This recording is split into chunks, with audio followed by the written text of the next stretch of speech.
of the Abnormal Flesh is the third full-length album from Morbific, a Finland-based death metal band, and kind of a pretty straightforward affair in terms of their influences. They've always been kind of a mix between Autopsy and Patago. Obviously, Finnish death metal has featured in a lot of their work, but I would find their sound has kind of a British death metal tip to it. There's thrash in there. There's kind of a recapitulation weirdness to some of the vocals. If you're a fan of Undergong, you kind of get what this band is all about from the get-go.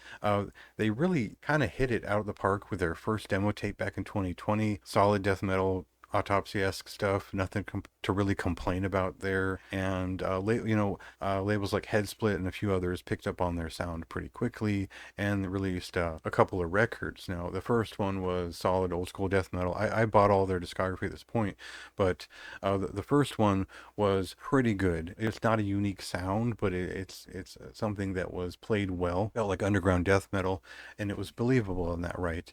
I think they kind of rushed towards their second record with just too much enthusiasm. I mean, these are the folks behind like Sadistic Drive. They're not necessarily overthinking any of what they're doing. So Squirm Beyond the Mortal Realm kind of sounded bad. They added in, I think, some distorted bass guitar tones. So the production was a little bit weak, and so it really wasn't a sharp sounding record, and that turned off a lot of people who were into this kind of music just in terms of the expectations built around death metal and it feeling like a more serious release otherwise. So their second record really just didn't sound great to a lot of people. I didn't mind it. I reviewed it. I enjoyed it quite a bit. I have no problem with demo feeling sounds. I think it adds a lot of character to records over the years. I'm still going to listen to Breeding the Spawn even if it sounds bad.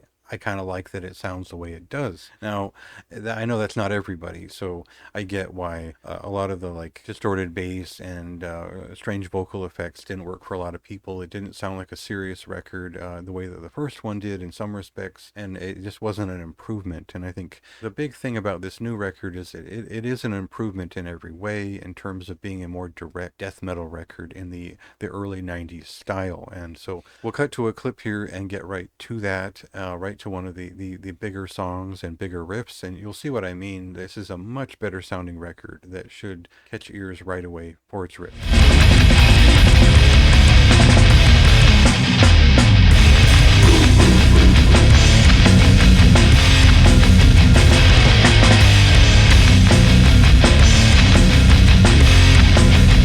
So the way that I describe this record and the way that it kind of comes across in its production values is that it's got kind of an early obituary-esque sound. It's kind of the way that Colin Richardson touched a lot of projects in the late 90s, or the mid-90s, I would say.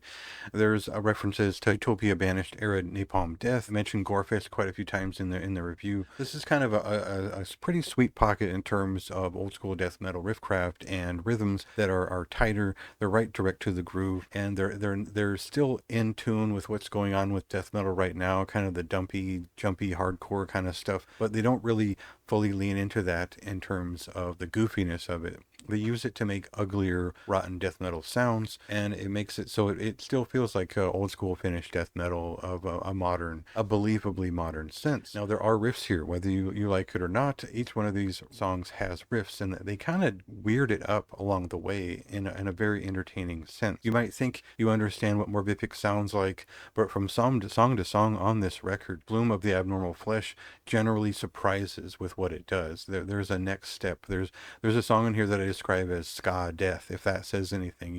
The appeal is simple as that. There's big riffs. It's big nasty death metal. It's a big sound, and it hit me right away. This is one of my favorite records of the year so far. It's the kind of death metal I'm looking for on a regular basis. They haven't messed up the production values this time too bad, but it still sounds like underground death metal. So for me, really just a perfect showing of what I want from a death metal band. Not every song hit. There were a couple that I just didn't. It took me a while to get into them. They're a little bit too groove metal oriented for me. In 2025, death metal could try a bit harder in this way and show up for some more interesting ideas into their music. So make sure you check this one out. Give it some priority if you will. And in the meantime, read my review for more of my thoughts in depth as to why this was such a great record.